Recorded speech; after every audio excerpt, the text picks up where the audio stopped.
Hello નમસ્કાર વિદ્યાર્થી મિત્રો નમસ્કાર હું ઓજા ફાલ્ગુન તમારું ઓજા ક્લાસીસ ચેનલમાં સ્વાગત કરું છું.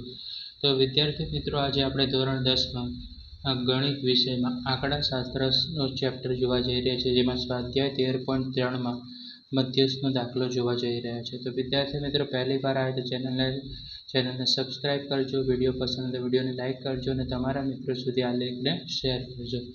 તો વિદ્યાર્થી મિત્રો મધ્યસ્થ શોધવાનો છે. તો રકમ આપેલી છે કે અક્ષરોની સંખ્યા 1 થી 4, 4 થી 7, 7 થી 10, 10 થી 13, 13 થી 16 અને 16 થી 19 છે. બરાબર. અક્ષરોની સંખ્યા છે 6, 30, 40, 16, 4 અને 4. તો તેનું કુલ ટોટલ આપણને કેટલું મળે છે? 100 મળે છે.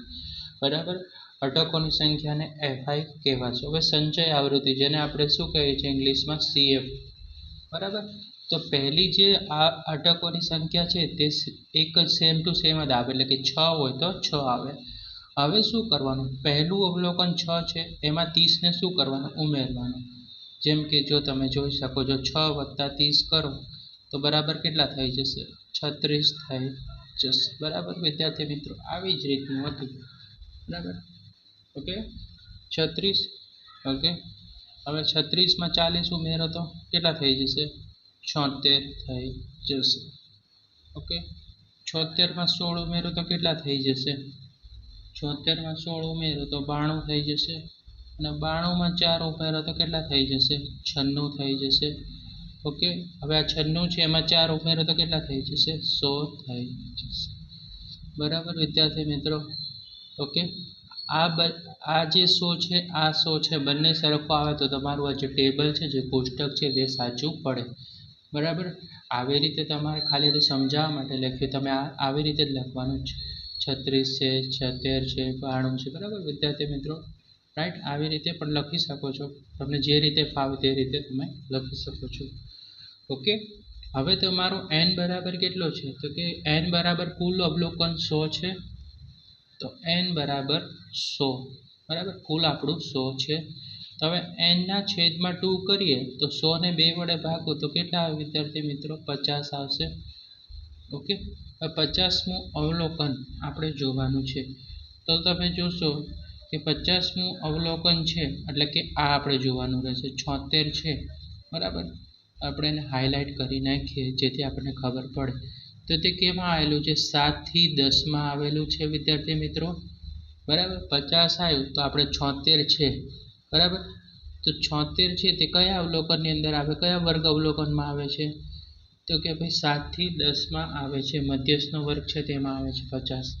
તો આપણે લખવાનું અહીંયા કે મધ્યસ્થનો વર્ગ કેટલો થાય વિદ્યાર્થી મિત્રો? 7 થી 10 થઈ જશે. બરાબર. ઓકે, હવે જે 7 છે એને આપણે શું કહેશું? અધસીમાં કહેશું. L કહેવાય ને ઇંગ્લિશમાં. બરાબર. ઓકે, આપણે અહીંયા લખવાનું કે L બરાબર કેટલું છે? 7 છે વિદ્યાર્થી મિત્રો. પછી છે CF એટલે મધ્યસ્થ વર્ગના સંચય આવૃત્તિ. તો જેને આ જે છે મધ્યસ્થ વર્ગના સંચય આવૃત્તિ, આને કહેશું આપણે CF વિદ્યાર્થી મિત્રો. તો CF કેટલું થઈ જશે? 36 થઈ જશે. ઓકે, F એટલે મધ્યસ્થ વર્ગની આવૃત્તિ. આ મધ્યસ્થના વર્ગની આવૃત્તિ છે જે 40 છે. F બરાબર કેટલું થઈ જશે? 40 થઈ જશે. ઓકે, અને H તો તમે જોશો 1 થી 4 તો કેટલું અંતર છે? કે 4માંથી 1 કાઢો તો 3, 4માંથી 7 તો કેટલું છે? 3, 3. તો H એટલે વર્ગ લંબાઈ, તો આપણું અહીંયા આવશે 3 થઈ જશે. બરાબર. હવે શું કરવાનું? હવે ખાલી સૂત્રોમાં તમારી કિંમત મૂકવાની છે. તો મધ્યસ્થનું સૂત્ર લખશું આપણે. મધ્યસ્થ M બરાબર L વત્તા કૌંસમાં તમારે લખવાનું n ના છેદમાં 2 માઇનસ CF કૌંસ કમ્પ્લીટ, અને n ના 2 ના છેદમાં શું આવશે? F આવશે. ઓકે, ગુણ્યા છેદમાં F ગુણ્યા H. હવે શું કરવાનું? કિંમતો બધી ફટાફટ આપણે મૂકી દઈશું. L એટલે કેટલું છે? 7 વત્તા n/2 કેટલું છે તો કે 50 છે, તો તમારે શું લખી દેવાનું 50, રાઈટ. CF કેટલું છે 36 છે, તો માઇનસનું સાઇન કરશું, જે આપણે છે એ આપેલું છે 36. અને F આવૃત્તિ કેટલી છે 40 છે, અને H એટલે કે વર્ગ લંબાઈ કેટલી છે 3 છે, તો 3. ઓકે, તો વિદ્યાર્થી મિત્રો હવે શું થશે, તો આપણે 7, 50માંથી 36 જશે તો કેટલા આવશે 14. આ જે ગુણાકાર છે તે આપણે લઈ લીધા 14 ગુણ્યા 3 છેદમાં લખી નાખશું 40 થઈ જશે વિદ્યાર્થી મિત્રો, બરાબર. 7 વત્તાના વત્તા એવા 14 તેરી કેટલા 42 ભાગ્યા 40 કરવાના થશે વિદ્યાર્થી મિત્રો. તો 7 એવા ને એવા આપણે નીચે કરવાના. હવે આપણે શું કરવાનું છે, ભાગાકાર કરવાનો છે, બરાબર વિદ્યાર્થી મિત્રો. તો 40 ભાગ્યા 42, તો સૌથી પહેલાં 40ના ઘડિયામાં આપણે 42 લાવવાના, 40 એકા 40, કેટલા વધ્યા 2 વધ્યા, બરાબર. ભાગના ચાલ્યો એટલે અહીંયા લગાવ્યો 0, અહીંયા પોઈન્ટ ચડાવો, અહીંયા 0 લખો, બરાબર. આ 0 છે, ભાગના ચાલ્યો એટલે પોઈન્ટ ચડાવ્યો, પાછો 0 મૂકશું, અહીંયા 5 મૂકશું, તો 40 પંચા કેટલા થઈ જશે 200. ઓકે, તો શું આવશે તમારો જવાબ 7 + 1.05, તો બરાબર કેટલા થઈ જશે 8.05 થઈ જશે વિદ્યાર્થી મિત્રો. આ હતો દાખલા 6નું સોલ્યુશન મધ્યસ્થમાં. ઓકે, હવે આપણે દાખલા નંબર 7ની તરફ જશું. ઓકે, એક્ઝામ્પલ નંબર 7, મધ્યસ્થ શોધો. મોસ્ટ IMP દાખલો છે, એક્ઝામમાં પૂછાય એવો છે, 3 કે 4 માર્ક્સમાં પૂછાય. વજન કિલોગ્રામમાં આપી દીધું છે, વર્ગ છે 40 થી 45, 45 થી 50, 50 થી 55, 55 થી 60, 60 થી 65, 65 થી 70, 70 થી 75, બરાબર. તો વિદ્યાર્થી મિત્રો અહીંયા આપણે લખશું, બરાબર. પહેલી જે આવૃત્તિ છે સંચય 2 આવશે. હવે 2માં 3 ઉમેરો તો કેટલા થઈ જશે 5, 5માં 8 ઉમેરો તો કેટલા થઈ જશે 13 છે, તેમાં 6 ઉમેરો તો કેટલા થાય 19, જે આ 19 છે એમાં તમે 6 ઉમેરો તો કેટલા થઈ જાય 25, 25માં 3 ઉમેરો તો કેટલા થઈ જશે 28, અને 28માં 2 ઉમેરશો તો કેટલા થઈ જશે વિદ્યાર્થી મિત્રો 30 થઈ જશે. આ બંને તમારે શું થવું જોઈએ સરખા થવા જોઈએ, તો કોષ્ટક તમારું સાચું પડે, બરાબર વિદ્યાર્થી મિત્રો. હવે શું કરશું, તો આપણું n બરાબર કેટલું છે 30 છે. ઓકે, તો n/2 કેટલું થઈ જશે 30 ને 2 વડે શું કરો ભાગાકાર કરો, તો કેટલા આવે 15 આવે, 15 દુ 30, એટલે n/2, એના છેદમાં 2 કેટલા આવશે વિદ્યાર્થી મિત્રો 15 આવશે. ઓકે, હવે શું કરશું, તો આપણે જુઓનું 15મું અવલોકન કેમાં આવે છે, 15મું અવલોકન, તો તમે અહીંયા જોશો તો આપણું છે 15મું અવલોકન એટલે કે આ છે.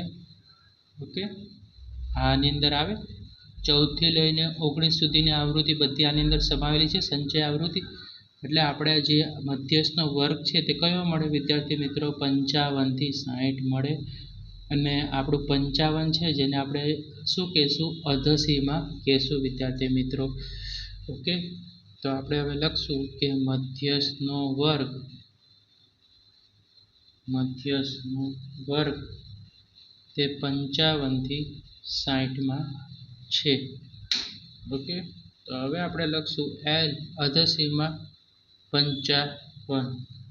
ઓકે, CF છે આપણું, આને શું કહેશું CF, સંચય આવૃત્તિ કેટલી છે આપણી 13 છે, તો 13 લખશું CF. ઓકે, પછી છે મધ્યસ્થ વર્ગની આવૃત્તિ છે, મધ્યસ્થ વર્ગની આવૃત્તિ છે તે કયું છે આપણું 6, તો આપણે એને F બરાબર કેટલા લખશું વિદ્યાર્થી મિત્રો 6 લખી નાખશું.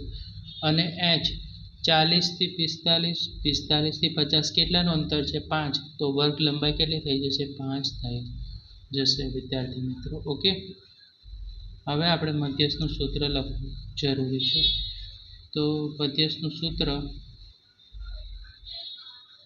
m બરાબર L વત્તા n/2 માઇનસ CF છેદમાં F ગુણ્યા શું થશે H. ઓકે, કિંમતો મૂકી દો કે અધસીમા કેટલું છે 55, વત્તા n/2 કેટલું છે તો કે ભાઈ 15 છે વિદ્યાર્થી મિત્રો. CF કેટલું છે 13 છે તો અહીં 13 લખશું વિદ્યાર્થી મિત્રો. ઓકે. F કેટલું છે તો કે આવૃત્તિ કેટલી છે 6 છે અને h એટલે વર્ગ લંબાઈ કેટલી છે 5 છે. હવે આપણે બધી કિંમતો ગોઠવી દીધી. હવે શું કરવાનું સરવાળા અને બાદબાકી. 55 વત્તા 15 માંથી 13 જશે તો કેટલા વધશે વિદ્યાર્થી મિત્રો 2. આ ગુણાકાર છે તે અહીંયા આવી ગયા 2 ગુણ્યા 5 છેદમાં કેટલા આવી જશે 6 છે છેદમાં એવી રીતે લખશું 55 વત્તા 2 ગુણ્યા 5 એટલે કેટલા થઈ જશે વિદ્યાર્થી મિત્રો 10.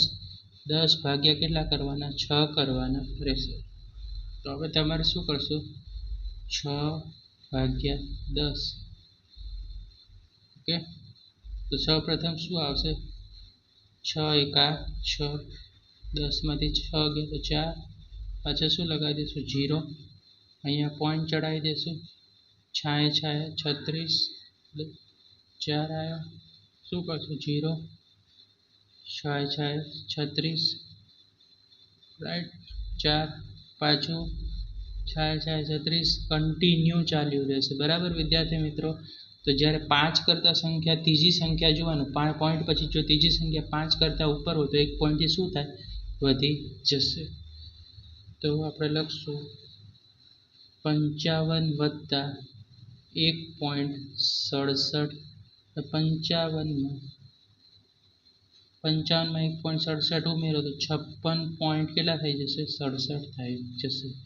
વિદ્યાર્થી મિત્રો જો દાખલો પસંદ આવે તો વિડીયોને લાઈક કરજો, ચેનલને સબસ્ક્રાઈબ કરજો ને આ મોસ્ટ IMP દાખલો અને પ્રેક્ટિસ કરજો જેથી તમારા મધ્યસ્થની મેથડના બરાબર દાખલા આવડી જશે. અને આ જે ચેપ્ટર છે તે સેક્શન ડીમાં પૂછાય છે. આ જે મેથડ છે મધ્યસ્થની મેથડ એમાં ખૂટતી આવૃત્તિની મેથડ છે એ તે 4 માર્કના પ્રશ્નમાં પૂછી શકાય છે.